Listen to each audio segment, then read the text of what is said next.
igama uNoxolo wakaHlatshwayo ozala uZanele Buthelezi noThamsanqa Hlatshwayo.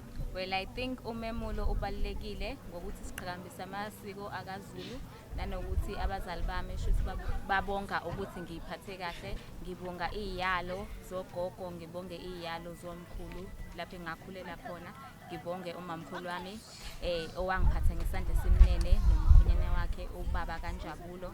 She is a lovable person, caring, supportive. Unenhliziyo enhle, akaze ngimbone ediniwe. Sami mina ngifunde ukuthi umuntu ufanele ezimele futhi ezazi ukuthi umbani. Uyayithanda izinto ezinhle, hayi ukuthi izinto zomhlaba. Uthanda impahla ezinhle nje, I think esahlanganiswa nayo lokho. She's a very loving person. Uyathanda ubona wonke umuntu ejabulile ehleka.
Let's go.